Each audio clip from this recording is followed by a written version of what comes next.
Amanti della pasta al forno, fatevi avanti! Oggi prepariamo insieme dei buonissimi mac and cheese, super filanti e gratinati al punto giusto. Che dite, iniziamo? Iniziamo a preparare la crema di formaggi per il nostro mac and cheese. Come dice la parola, macaroni cheese, vuol dire che questa ricetta ha come base tanto formaggio, quindi se vi piace questa è la ricetta che fa per voi. Iniziamo quindi in una pentola piuttosto capiente a mettere il burro, aggiungo la farina e mescolo per un minuto.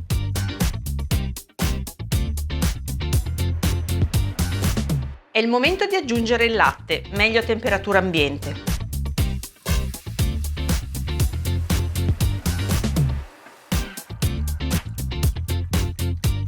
Aggiungo anche un pizzico di sale e il pepe.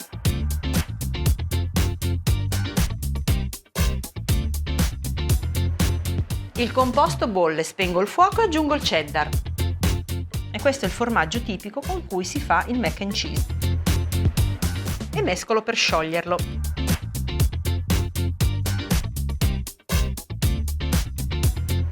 Aggiungo anche il parmigiano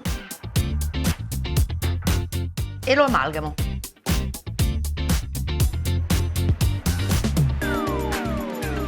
La nostra crema di formaggio è pronta.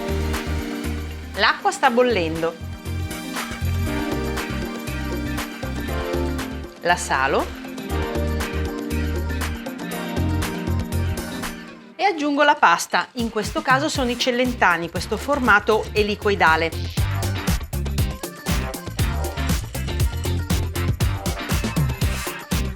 Mescolo e la lascio cuocere finché sarà bene al dente, la togliamo 2-3 minuti prima della fine della cottura, di quello che è indicato sulla confezione.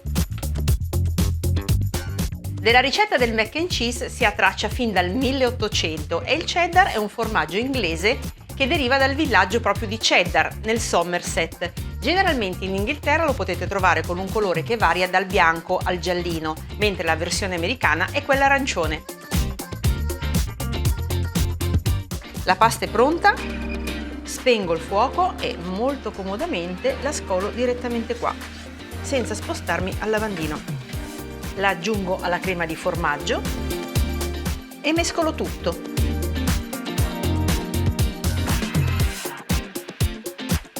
Se utilizzate una teglia o una pirofila in ceramica o in acciaio, sarebbe meglio prima imburrare e passare del pangrattato sulla superficie interna. Ma noi utilizziamo un tegame antiaderente, quindi non sarà necessario compiere questa operazione. Aggiungo un po' di formaggio grattugiato in superficie.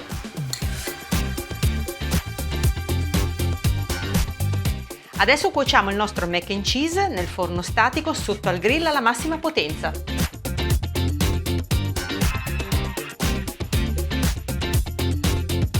Sono trascorsi 10 minuti e sono ben gratinati.